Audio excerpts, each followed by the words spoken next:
Stephen Croft and Paul Horton batted out 37 overs to ensure that Lancashire drew their LV County Championship match with Somerset in Taunton, a result which will have disappointed the home team. Lancashire began the final day on 59 without loss in their second innings, trailing by 159 runs and knowing that they would have to bat for much of the day to save the game. To start that task were Usman Khawaja and Alex Davis. Davis began the morning on 38 but added only 3 more runs to his tally when he edged a drive off Alfonso Thomas behind. That wicket came in the 6th over of the day and so was just the start the home side wanted. Lancashire were boosted by the news that Horton, who took a nasty blow on the side of the head on the previous evening, would be fit to bat later on. For now it was Khawaja who was starting to hold Somerset up.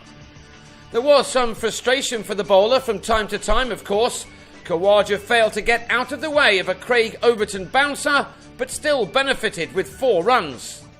Runs were important as they would use up time later in the day, and Khawaja and fellow left-hander Aswell Prince scored many in what was a good morning session for their team. George Dockrell bowled unchanged through the session, while Alvaro Peterson was also given a few overs on a very slow pitch. These 2 batsmen, though, took the total to 137 with a stand of 72. Just before lunch, the partnership was broken by Dockrell, Khawaja lobbing a catch via bat and pad to Chris Jones under the helmet. The Australian departed after batting for nearly 3 hours for his 60. Somerset then came out after the break, firing on all cylinders. Dockrell had Prince stumped by Craig Kieswetter, who was celebrating penning a new deal with the county. The man he kept out of the Somerset side, Joss Butler, then gave him a catch as he edged Thomas behind after making 4. And Kieswetter and the excellent Thomas combined in the bowler's next over as Tom Smith was on his way for 3. Those 3 post-lunch wickets had fallen in the space of 9 overs. So with 50 overs still left in the day, Somerset needed 5 more wickets to win for a 4th time this season. Horton bravely returned to thwart them, even taking on the short ball well. He had an outstanding match, while Croft should also be congratulated for his efforts. He's a man in excellent form right now, but one who normally likes to play his shots. These were the exception rather than the rule, however, as he frustrated the home attack, who tried everything to dislodge him. Marcus Trescothick put himself at silly mid-on, and he nearly held on to a drive from Horton off Peter Trigo. It was the last chance Somerset had. The way that Horton batted throughout this match will give his side a lot of encouragement that they can stave off relegation this season. He had 4 days to remember in Taunton and will hope to carry the fight onwards.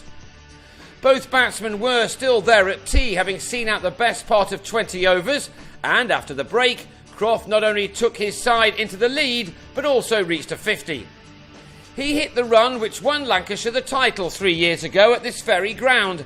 This innings was a very different one as he batted for 3 hours for his 59. Somerset even tried some Trigo leg spin to get him out. After taking the score to 251 for 5 at the end of 100 overs, Trescothick had seen enough, and the captains shook hands on the draw. Croft had survived for 144 balls and Horton 130 for his 41, a fine effort from both. So Somerset had to settle for 11 points, which leaves them in 4th place in the table, 23 points behind leaders Nottinghamshire, but with a game in hand. Their match in Uxbridge against Middlesex from Monday is now a huge game for both teams. Lancashire took 9 points, which puts them 7 clear of second from bottom Sussex, who have a game in hand. Lancashire sit out the next round of matches.